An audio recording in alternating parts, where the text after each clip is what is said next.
خیلی در نکاح ما گفتیم دو شرط اساسیه که لفظ ایجاب و قبول داماد عروس هم میپرسیم یک دیگر قبول میکنن و دیگر حضور شاهده دیگه ما شاهده رو نمیسیم انشالله هم ما شاهد میشیم. خب خواهر جان ما شما رو وقتی که نام نسب تونو میپرسیم نامشون چی بودن؟ اپای سوینوز وقتی گفتیم شما با صدای بلند انشالله شما را خوش به حالتون که جناب مقصد خواستگاری شما هست. وقتی که میپرسیم شما فقط میگیم بخشیدم که همه بشنوه هم نایزلا جان. وقتی که ما نایزلا جان پرسون میشیم اعوذ بالله بسم الله گفتم میگه خواستم و قبول کردمش بزنی گفته با صدای بلند که هم خواهر بشنوه هم شاهدو. بعد چی همه میتونیم که خواهر و برادرایی که در این خرسانی موشن تبریک تهنیت بگیم خرسانی که اعوذ بالله من الشیطان الرجیم بسم الله الرحمن الرحیم الحمد لله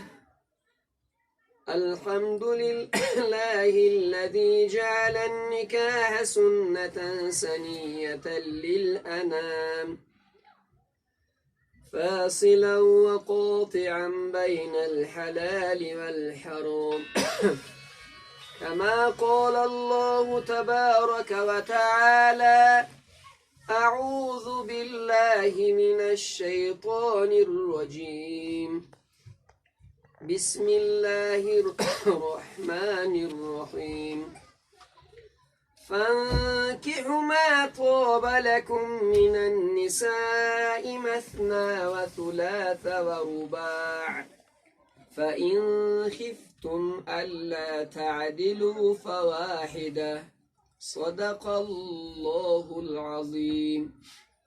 وقال النبي عليه الصلاة والسلام النكاح سنتي فمن رغب عن سنتي فليس مني الناكح راغب والمنكوحة مرغوبة والمهر على ما تراضيا.